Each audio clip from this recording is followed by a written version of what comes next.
Sometimes a person enters a room and something changes before a single sentence is finished. The atmosphere does not shift dramatically. There is no announcement, no obvious performance, nothing that would immediately draw attention.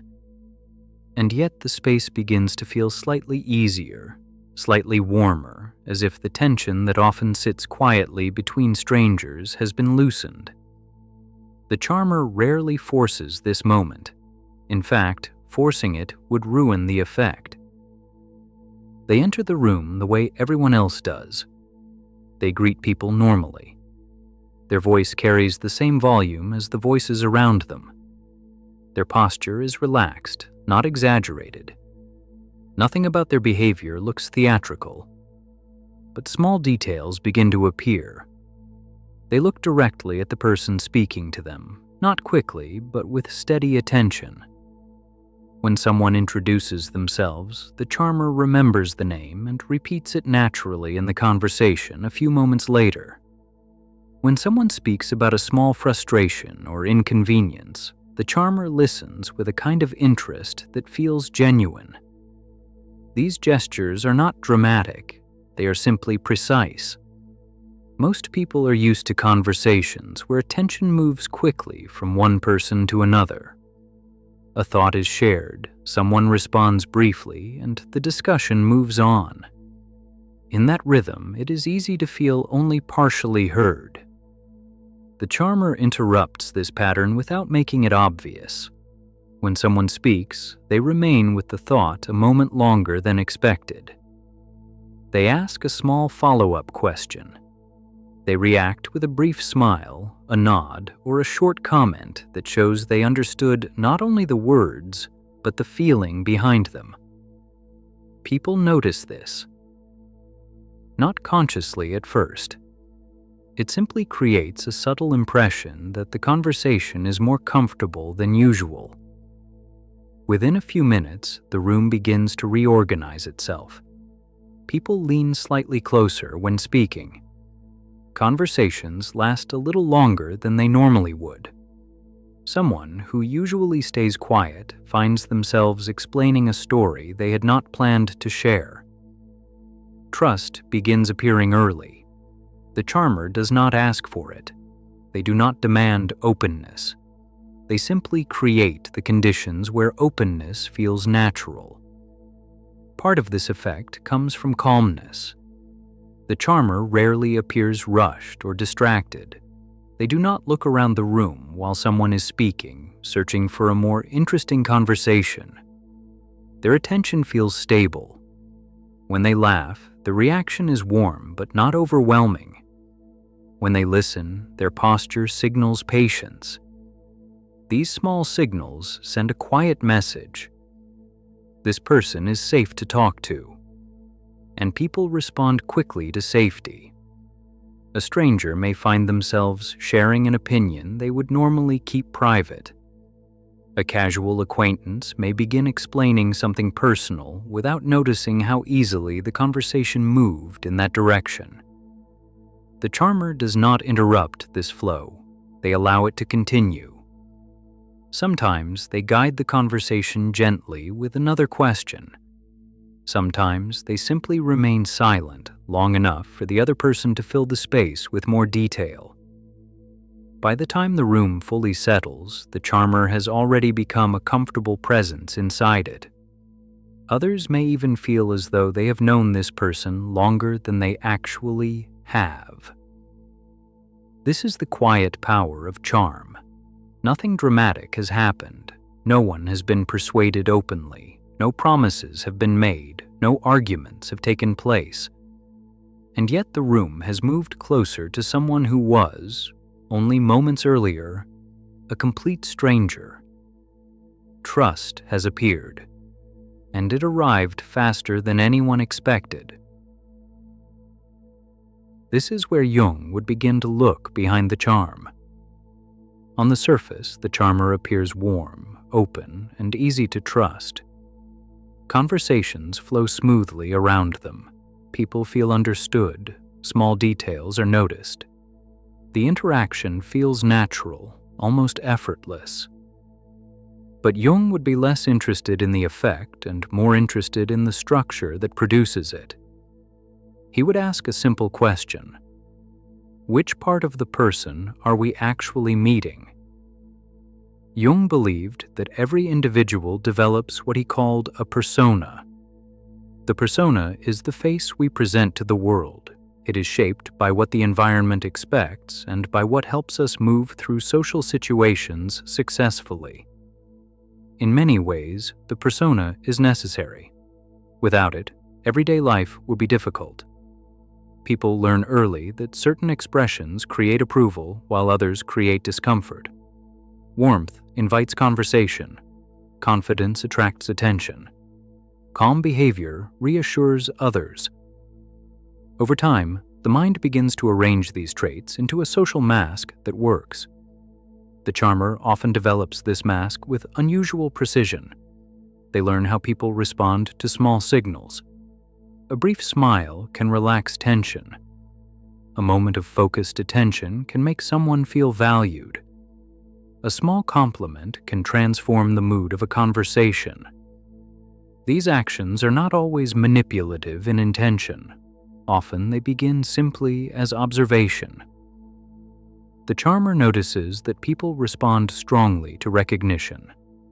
They notice that listening carefully creates comfort. They notice that warmth opens doors more easily than confrontation. The persona grows from these discoveries.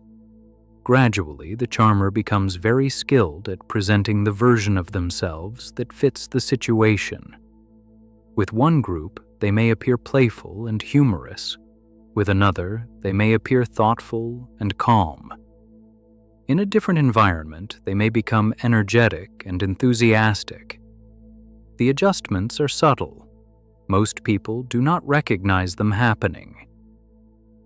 What they feel instead is a sense that the charmer understands them quickly. The interaction feels smooth because the persona has already adapted to the expectations of the room. Jung would not necessarily criticize this ability. The persona is a natural part of psychological life. Everyone uses it to some degree. It allows individuals to move through complex social environments without constant friction. But Jung would also warn about something. When the persona becomes very effective, it can begin to overshadow the deeper parts of the personality. The person may become so practiced at presenting the right version of themselves that the boundary between the mask and the inner self grows less clear. For the charmer, this boundary can become especially delicate. If trust appears easily and conversations open quickly, the role becomes rewarding. The environment responds positively. People enjoy the interaction. Opportunities appear more frequently. The persona proves its value again and again. Yet Jung would quietly observe that the more polished the mask becomes, the more carefully the inner self must remain protected behind it. The charmer may genuinely enjoy connecting with others. They may feel sincere curiosity and warmth during these interactions. But the persona still functions as a filter. It shapes what others see. It decides which emotions remain visible and which remain hidden. It guides the conversation toward comfort rather than conflict. It maintains the atmosphere that makes trust appear quickly. And so the room meets the charmer through a carefully constructed doorway. Everything that passes through that doorway feels natural, friendly, and reassuring. But the doorway itself has been designed with remarkable care. This is where Nietzsche would begin to look at charm from a different angle.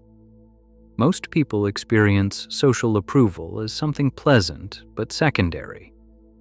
It feels good to be liked, of course, but it is often treated as a byproduct of ordinary interaction. A friendly personality, a shared sense of humor, a moment of generosity. These things naturally create goodwill. But Nietzsche would notice that charm can become something more than friendliness. It can become influence. Human environments are built on subtle hierarchies of attention and approval. People watch how others react. They notice who receives smiles, who attracts interest, who seems welcome in different spaces. Approval moves quietly through a room, shaping how individuals are treated. The charmer learns to move within this current. When people feel comfortable around someone, resistance fades. Suspicion weakens. Conversations become more open. A suggestion offered by a trusted voice carries more weight than the same idea spoken by a stranger. This does not happen through force. It happens through perception. The charmer appears agreeable, attentive, easy to approach. Others interpret these signals as signs of reliability. Even when they have only just met, people feel as though the interaction rests on familiar ground. Nietzsche would see how quickly this dynamic changes the structure of a room. In many social environments, individuals must slowly earn trust. They demonstrate competence, show consistency, and wait for others to become comfortable with them over time. The process can be slow and uncertain. The charmer shortens that distance. Instead of waiting for approval, they generate it early. A warm tone of voice, a moment of humor, an attentive question. These gestures make the interaction feel effortless, even though they are carefully shaped. Once approval appears, the atmosphere shifts. Ideas offered by the charmer encounter less resistance. Invitations arrive more easily. Doors that remain closed to others seem to open without friction. Nietzsche often spoke about how people respond to those who appear confident in social spaces. Confidence signals strength, and strength attracts attention. But charm adds something softer to this equation. It makes strength appear safe. The charmer does not dominate the room. They do not compete openly for attention. Instead, attention gathers around them gradually, as if people have simply chosen to stand closer. This process often goes unnoticed. Those who feel the effect rarely describe it as influence. They experience it as comfort. They say the charmer is easy to talk to, enjoyable to be around, someone who understands people naturally. Nietzsche would observe the deeper structure beneath these impressions. Approval creates momentum. When several people respond positively to the same individual, others begin to follow the same pattern. A reputation begins to form before anyone examines it closely. The charmer becomes associated with goodwill, and goodwill smooths the path of many interactions. Even disagreement becomes softer. Criticism aimed at someone widely liked often arrives cautiously. People hesitate before challenging a person who seems to bring energy and warmth into the room. The charmer's influence quietly protects them. In this way, approval begins to function almost like currency. It circulates through conversations, relationships, and opportunities, and the charmer understands how to gather it quickly. Nietzsche would recognize that the ability to attract approval so easily changes the structure of power within a social world. Not through confrontation, but through attraction. And attraction, when it appears effortless, can move people more easily than force ever could. This is where Machiavelli would begin to look at charm without any illusion. To many people, charm appears harmless. It feels pleasant, friendly, even generous. The charmer listens well, remembers details, notices moods, and responds with warmth. In everyday life, these behaviors are welcomed. They make interactions smoother and more enjoyable. But Machiavelli would pay attention to something else. He would watch what happens after trust appears. Trust changes the structure of human interaction very quickly. When people feel comfortable with someone, they stop guarding their thoughts so carefully. They speak more openly. They reveal frustrations, ambitions, concerns that they would normally keep private. This openness creates information. The charmer hears more than most people in the room, not because they demand it, but because others offer it freely. A small moment of empathy encourages someone to explain a personal problem. A short question invites a story that contains details about relationships, loyalties, or intentions.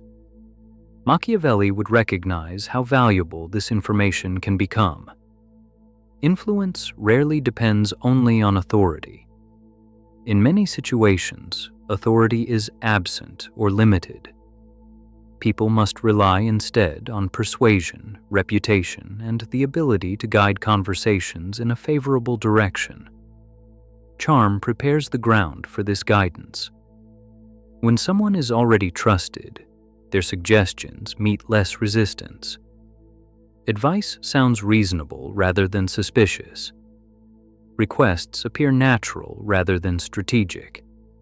Even disagreement can be delivered gently without creating hostility. The charmer does not need to dominate a room to move it. Often they remain calm, almost quiet, allowing others to feel comfortable speaking first. They listen carefully, noticing what matters to each person. Over time, a map begins to form in their mind. Who seeks approval? Who desires recognition? Who worries about losing status? Each person reveals small clues.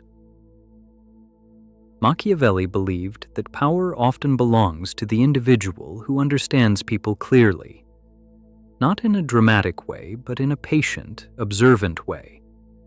The person who recognizes motives can guide situations with subtle adjustments rather than open confrontation. Charm makes those adjustments easier. A suggestion delivered with warmth feels cooperative. A compliment offered at the right moment creates goodwill. A calm tone during disagreement prevents the conversation from turning into conflict. Others often interpret these gestures as kindness alone, and sometimes they are. But Machiavelli would notice how effectively they shape the environment. Once trust has been established, the charmer occupies a unique position in the room. People approach them willingly. They seek their opinion. They accept small forms of guidance without feeling directed. The influence remains quiet. No one feels forced. No one feels controlled. Instead, people believe they are simply speaking with someone they like and respect. This is the subtle strength of charm. Where authority pushes, charm invites. Where pressure creates resistance, warmth lowers defenses. Machiavelli would not condemn this ability, but he would not ignore its consequences either. A person who can create trust quickly gains access to the inner structure of a social world. And once that access exists, influence becomes far easier to exercise. The charmer understands something important. People rarely resist the person they already trust. And in many rooms, trust is the most powerful move that can be made. Until the next observation,